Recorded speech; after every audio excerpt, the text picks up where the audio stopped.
Yo mga kaunats! Ayan, andito po tayo sa Applebee's ngayon. Ayan, ito yung loob nila. Ito yung area ng Scientific Center ng Applebee's. Yan yung labas kung saan ako galing para pumasok. Ikot lang ng bahagya at tayo'y mag-order na. May ulit! Yo mga kaunats, nandito na nga po tayo. Nakaupo na po.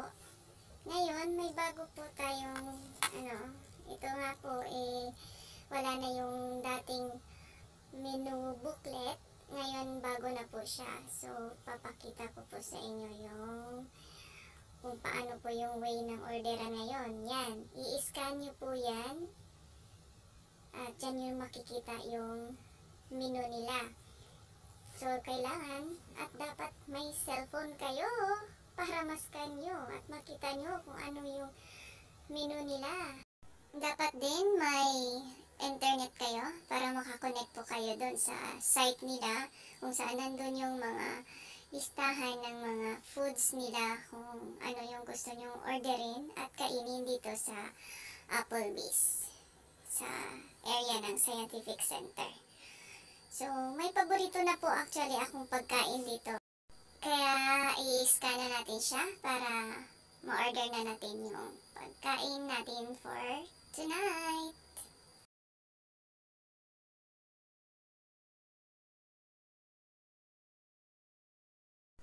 Ayan na, ito nga nang ngumunguya-nguya na po ako mga kaunats.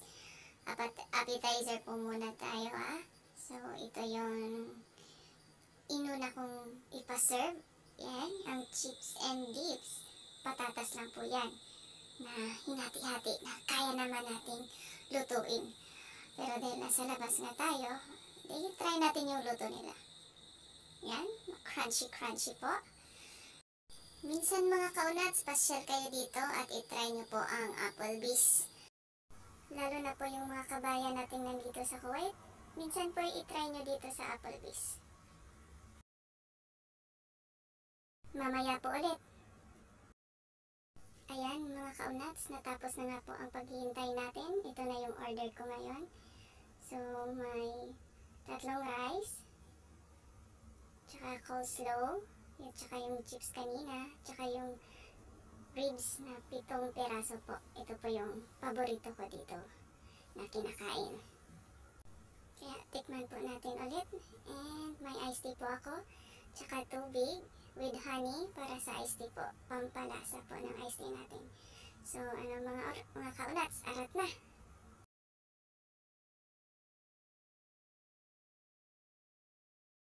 So, ito nga po mga kaunats, ang double glazed beef back ribs na paborito ko po ditong kainin sa Applebee's. Kain po tayo!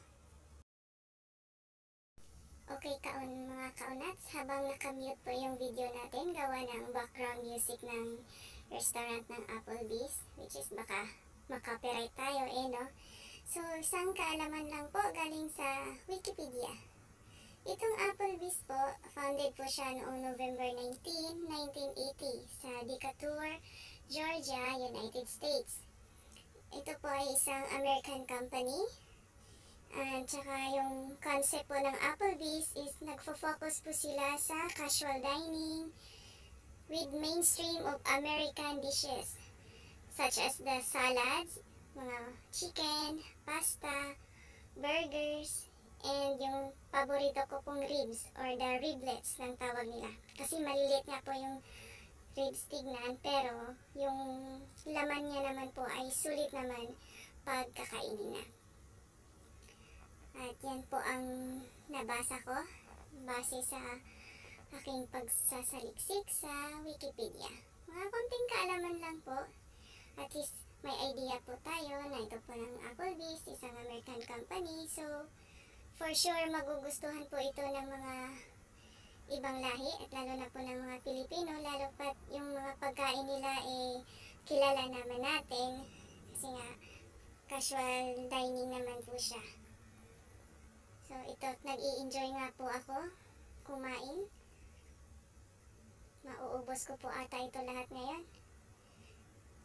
Feel ko kasi nakailang ribs po ako nito. Feel ko na po yung kabusugan, pero kaya nating ubusin to mga kaunats. Diba? Ang laki niya. Slice lang po tayo. Hindi na po makuhanan ng video. Minsan po, i-date nyo din po dito yung mga pamilya nyo, mga mahal nyo sa buhay, kain-kain po sa labas. Minsan lang, kahit walang okasyon, or may okasyon man, just take time with your family, eating outside, with a casual dining, fine dining. Yung abot kaya pero sulit po yung ibabayad natin sa kainan na ating pipiliin. So ito yung mag-a-iced tea na nga po tayo kasi para matunaw-tunaw naman po kahit papano yung ninunguya-nguya ko na ngayon. Yan. Kailang subo na po ako mga kaunats, at next time po sana'y magkakasabay-sabay tayong kumain sa mga ganitong kainan. So,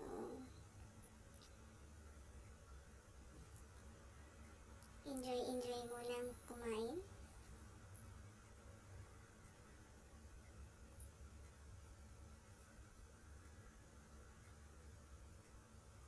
Yan, nakailang ribs na.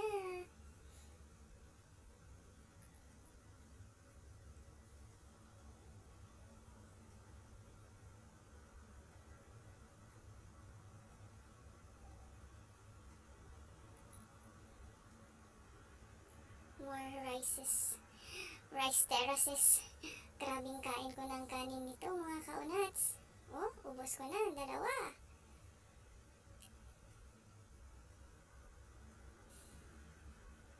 Papaisip tuloy akong magmukbang next time sa next video ko.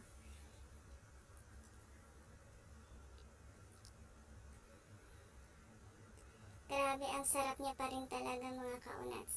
Huwag niyo pong kalimutan, double glazed beef back ribs. Yan na nga po. Tapos na po tayong kumain.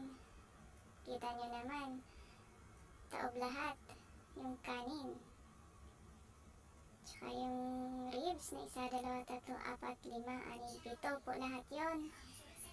Tsaka may natira pa pong chips.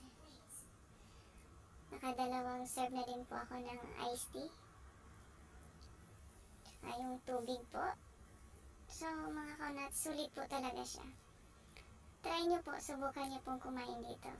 Medyo may kamahalan lang, pero sulit naman. As in, wag nyo na lang isipin na mahal siya. Like, dito sa Kuwait, it's 20 dinar, almost. So pag i-convert nyo, talagang medyo mahal. Wag nyo na pong isipin yung pera kung matitikman nyo naman po yung ganitong klaseng luto ng pagkain. Tsaka fine dining ng kilala na restaurant. So, try nyo minsan, treat yung pamilya nyo, yung jowa nyo, mga mahal nyo sa buhay, friends. Yan. Mag-i-enjoy po kayo, sulit po ang mababayaran nyo. So, huwag niyo pong kalimutan na mag-like ng video ko, share, subscribe kung bago pa po kayo dito sa channel ko. Salamat po sa mga nanonood. Hanggang sa muli. Yo!